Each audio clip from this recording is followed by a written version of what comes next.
DDG's group was a flop. It's over. Now, I heard about Capaholics. I don't know. I know. I say its real name because I feel like I'll talk about that later. J Cinco's was in it. Even me. The reason I call him Justin is because like, bro, y'all niggas don't know. I used to watch this nigga from literally his first video. So like, y'all niggas would be like, y'all know him as J Cinco, but me personally, gang, I see him as Justin. Cause like I seen every evolution of this nigga till now, and I'm still watching him grow. He's literally my inspiration to streaming. If he showed me the way, literally, he got to the top, bro, and I watched him get to the top. So I see him personally as Justin, friend, you feel me? But anyway, so what I heard about this content house, you feel me? The Shay was in it, DDG, J Cinco, I think he left or some shit, and do it in the beginning. I don't know, but let's get into it. To everyone's surprise, and by everybody I mean almost nobody, DDG's group seems to have broken up. And we started to first get glimmers of this about a week ago towards the end of July when Dub and Deshae Frost were talking about it. Chat, we ended up getting to a party. The police came. We got a notice on our front door. I probably seen it on Derek shit. I noticed on our front door or whatever. But we were lying. We didn't buy this house. We paid off this house for a year. Right? I'm gonna be honest. Keep it a buck. So we have to because we just gotta keep it a buck. I think they knew that though. I was lying. Nigga, I said we bought this. Oh, they telling me, they like, y'all got a month left. Hey, that's what they was telling me in my chat. So they knew it. So chat, we did partner up. We partnered up with a production company. We were supposed to have a meeting. Meeting never happened. They bladed. So I don't know, chat. Like, it's either we gonna get a new crib or we gonna keep this crib. Chat, if we lose this crib, God forbid, right, and we all go to our separate ways, do you think our streams are gonna be? Yes. 100%. Yes. Yes. You think our streams are gonna be?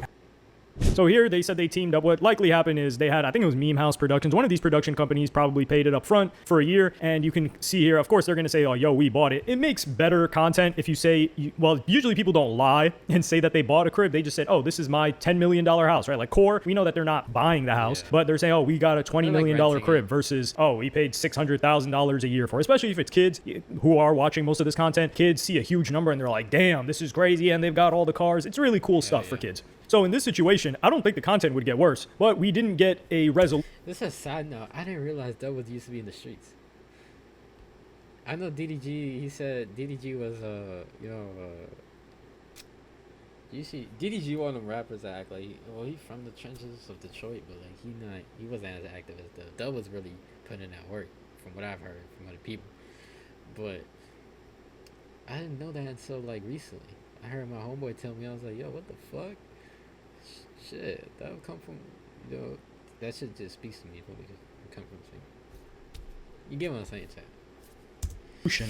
When this clip came out, which was towards the end of July. It wouldn't be until DDG's cameraman 24-hour stream where he would officially put a fork in it. Y'all probably briefly heard me talk about it, but the Capaholics house is over, y'all. We got like a few more days left, and very sad. That's why y'all see me spending so much time in T.O. room playing the game. Because, after the Capaholics house is done, I know, like, we just gonna be living our own lives. But I don't mean Capaholics is over as a group. Obviously, we got cabin trip tomorrow. We got more things we're trying to do. But as for living together at this very moment, it's over. I'm for sure being a judge for that one. All right. My mom would be this. This was unsurprising, to say the least. I mean, when was the last time that these guys even really did much content together or even made much of anything? DDG would later go I haven't heard these niggas in a minute, bro.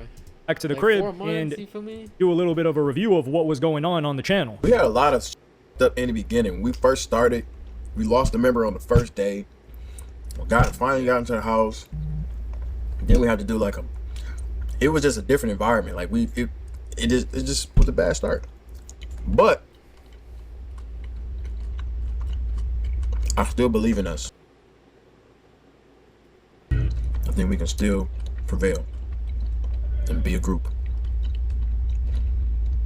This is a very good point that was made by DDG. I think them losing Jay Cinco was a huge deal because after that, you've only got, like, if we look at the members that are a member of Capaholics right now, and Jay Cinco left immediately, they had that little bit of a beef. You've got DDG, you've got Deshae Frost, you've got Dub, who's DDG's brother, you've got Wizard Kelly. What the hell is Wizard? I thought this was something off of Wizards of Waverly Place. Wizard Kelly, I've never heard this name, and Paidway T.O. Yeah, when Jay left, I didn't want to watch it no more, low key.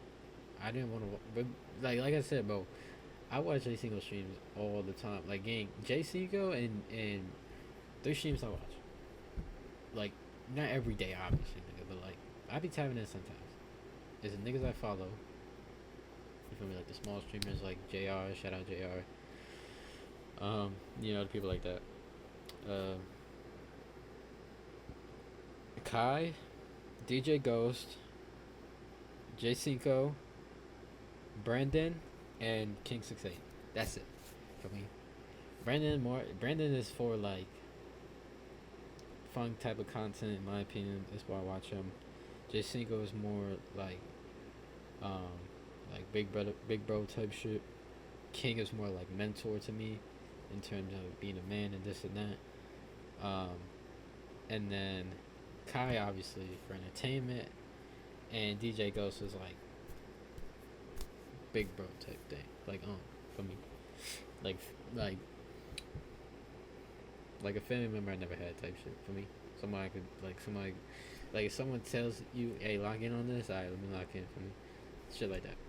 I've heard that guy's name before. Don't really know what he's got going on. And Derek King. That guy, Derek King, I heard about him. He went most viral for the situation where it was at Ryan Garcia's party, and then he like pushed up on one of DDG's ops or one of the people that was talking trash, and he picked up that dude Oblivion. He was like bullying him. That was the only situation where I know about Derek King. Now, that does not mean that, oh, he should have had more viral moments. That's not the point. A successful streamer doesn't have viral moments. You can have viral moments and be an unsuccessful streamer. And a successful streamer is one that consistently has a large viewership, or consistently has growing viewership and a successful live streaming audience. Live stream, you're a streamer. You putting out clips you're a clipper. You're a TikToker at that point, if that's what you're chasing, and if it doesn't translate into live stream views, which for a lot of the time, it doesn't. A lot of these people just bought the numbers. So really, this is only you have a big... We're gonna react to the Sir Baby bot and shit. You feel me? Because that shit surprised me. I was fucking jacking with him, but I seen some shit on Twitter, like... And I'm not an internet type of nigga, though. But once I scrolled on Twitter one time, I seen this crazy shit about him, so we gotta react to that shit. Cause I want to say my opinion about this shit for you other Twitch ass niggas wanna. For me, we're gonna talk about it after this video. 3, right? You could have a big 3, and then you can have some other people that are members of the group. But this is a big MacBook Neo. Meet. My fault, chat. My eyes are just like bugging today. Okay. Not even a bad way.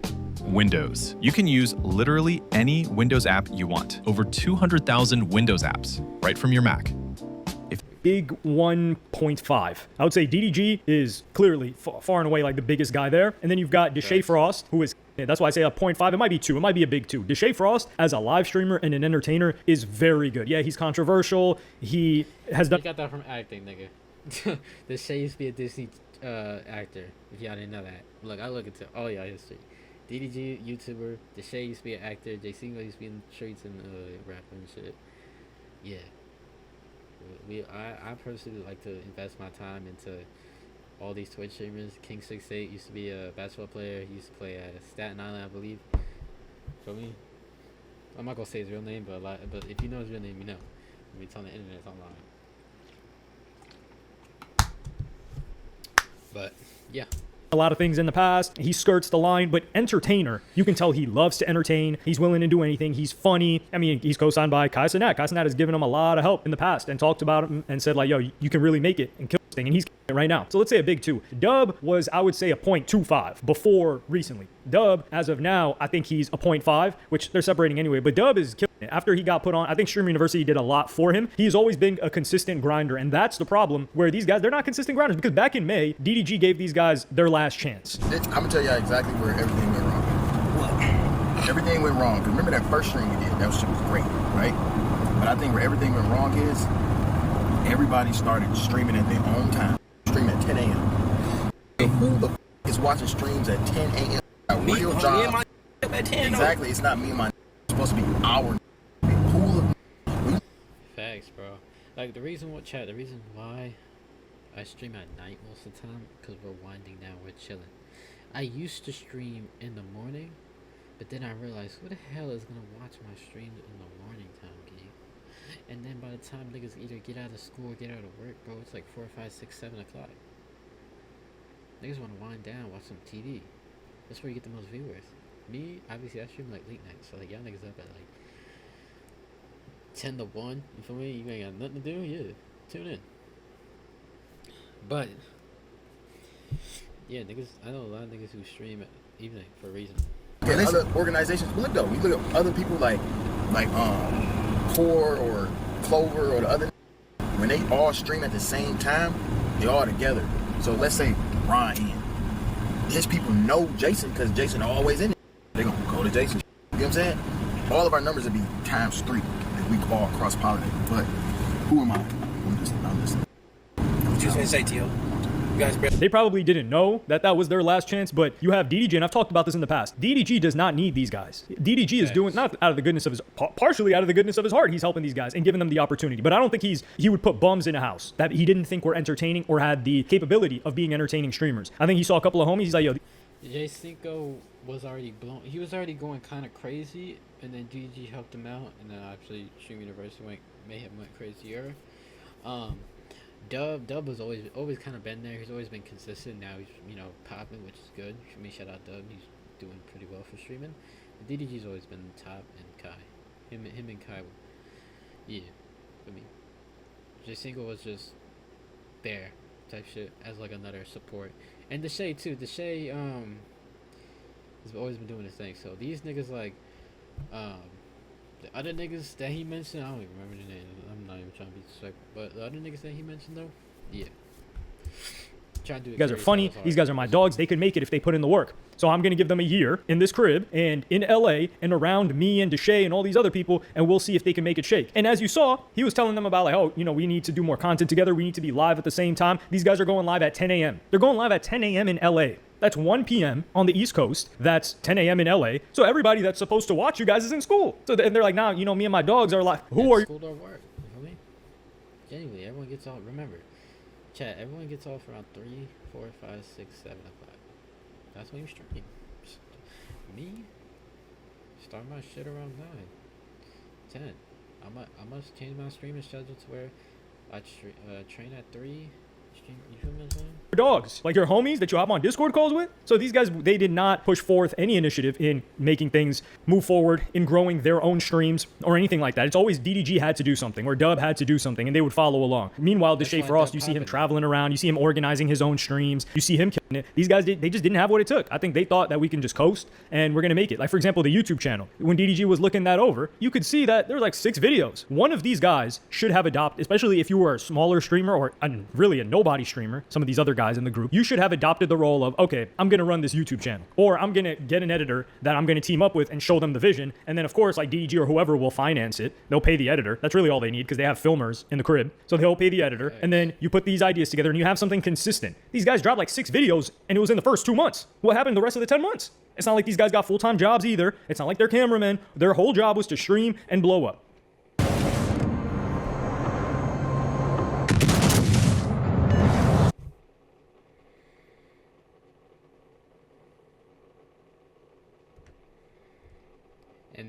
And that just goes to show how incompetent people are. If you are consistent and you plan, don't script your shit. But I'm saying, if you are consistent and you plan and you actually put the work in, you'll be on the top. These niggas were with DDG. They were with DDG. Think about that shit. DDG, Kai, Deshae are at the top 3 of Twitch. You feel me? And then we got obviously at Marlon, Lacey, Jinxie, whatever. But I'm saying, consistency always matters. You feel me? It always matters. These niggas, besides Doug, put no work in. And the only reason I knew T.O. is through J Cinco, because they used to make songs together back then. You feel me? And that's how I got put on to him. That's how I know his name in the first place. But these niggas don't want to put the work in. Don't listen. Tell you something real quick. Don't ever sit up here and look online and be like, oh, they must be, grinding, putting the work in. No. Judge somebody's actions and judge somebody's character through their actions. Because behind the scenes, they're not putting in the work. You know what I mean? They're not. DDG, Deshae, and Dub was the only ones who are putting in the work. And I think this conversation that Ludwig was having with Jason the Ween really is telling in this regard. What is some advice you give to a group like Core, the group I'm in, for long term? I think Core's currently going to fail. But yeah, I think Core's going to fail because, and I said this when Core first got announced, the issues with Core are, you guys are all very successful individually, and I think you guys are incentivized to just work on your own thing. Like, you're actively doing Maybach Monday, or like you're maybe talking with your team, like Woj or Lou, about like some streams you want to do in the future for yourself, and you'll see the direct benefit from that. And I think that's the same exact situation. Like, this is why, like, me with my schedule and how I am, I can't do a group shit like this. For me, I can't. With my schedule and how I am, I'm not saying I can't work with a team. I can for sure. For me, I have a team already, but I cannot work with a group of streamers because a lot of these niggas are lazy and inconsistent. Oh, I want to do this, I want to do that. Okay, let's do it. But when it comes time to show you, nigga, you don't even show up. So, like, bro, you feel me? I don't put my trust in no man at all, except God. You know that. Ron is in. Like, Ron is more incentivized to think about, like, all right, am I setting up this, like, 1v1 with Jinxie, and then maybe, like, some Fortnite watch party or whatever. And no one's actively, like, putting effort into thinking about what should we do for the group. And so my prediction when you guys started your group, the most successful group was Sidemen. You feel me? Now it's falling apart because KSI has left and stuff like that. is that eventually, like, one person's going to do the brunt of the workload to get it started. They're going to burn out just necessarily because they're only receiving the, like, if you put effort into the group, 1/5 of that, there's 6 people, 1/6, whatever the percentage is, but they're getting like 1/5 or 1/6 of the return of that. If they were to work on their own things, they would feel much better because they'd get more return. It's kind of like, imagine doing a group project every week and you're getting an A, but you're doing all the work. But what I bet was going to happen, sorry to cut you off, No, go for it. is that you guys are going to talk about it and everyone's going to be like, yeah. And then you go back to doing your own shit because it's very comfortable and easy to do and you know how to do it. And it's harder to do the thing you don't know how to do and like take the reins to do that. Okay. So I've talked about this. I've talked about this with Core in the beginning when FaZe first broke up and they said they were going to get back together, and I was proven wrong. They were able to find a crib. They were able to figure out the rent situation. However, Adapt has taken a back seat a little bit in terms of he sacrificed his own career and motion and money to make sure to put things together. And I think Stable Ronaldo also said that they're working on a documentary. So I do think that those guys want Core to work as a group. And then there's not much of a financial incentive because they're going to get like 1/5 of everything. But this is very different because DDG and Deshae Frost and Dub, they've all got their own thing going on. Those other guys, they need the group to work out for them to kill it. So they should be doing everything in their power to organize things, to frequently collaborate, with other people outside of the house. Like DDG brought so many people in the house. They should be meeting with those people, live streaming with those people, because you already got a cosign. You're already like, oh, that's DDG's man's. He streams. Okay, let's do something together. Why not? And then you met them in person at first, but they just didn't have what it took. And unfortunately, it failed. It's a failure. You throw up stuff, you throw up shots, and sometimes they don't take. And with this scenario, at least Dub, I think he can keep it pushing. Because this guy, if there's nothing else, he has been consistent. Is he the most viewed guy? No. I do like his food reviews. Like recently, he was doing like a hospital food review and a food review of like some 7-Eleven stuff. I don't know if he used to do that stuff on YouTube. I never watched him on YouTube. I didn't really watch DDG vlogs either, but I knew of DDG, especially like during the diss track era. So unfortunately, this will... I started hearing about DDG when he did that shit with Flight, or was that? Yeah. No, Cash, I think it was. That's when I started hearing about them. I was like, okay, yeah. Because everyone back then was watching Cash and Flight. Now, Cash and Flight be chilling now. They still do their content, you feel me? But they not Holy, you and me going crazy like that. Shout out Cash and Flight though. This is gonna fall apart. I gotta react to a flight video. We definitely gotta do a flight reaction. I'll subscribe to that channel. Matter of fact, let's do that right now before the reaction ends. Or matter of fact, let's But I think this is great if you're a fan of these guys at all, because that means Deshae Frost can just focus on himself, DDG can just focus on himself, and Dub can just focus on himself. So instead of having, for lack of a better word, weight pulling them down, these guys now have the freedom to explore whatever they want. Will you get less collaborations between like a DDG and a Deshae? Probably, because of logistics, but that's 3 separate streams that are going to go up. So I'm looking forward to see how these guys continue to grow, especially Deshae and Dub. DDG's just always been, he's kind of done everything in the game at this point. But yeah, let me know what y'all think about this in the comments. Did you think that this was going to work out at all? Are you? Yeah, from hearing this, I don't think it was going to. But hey, let's see what the future brings.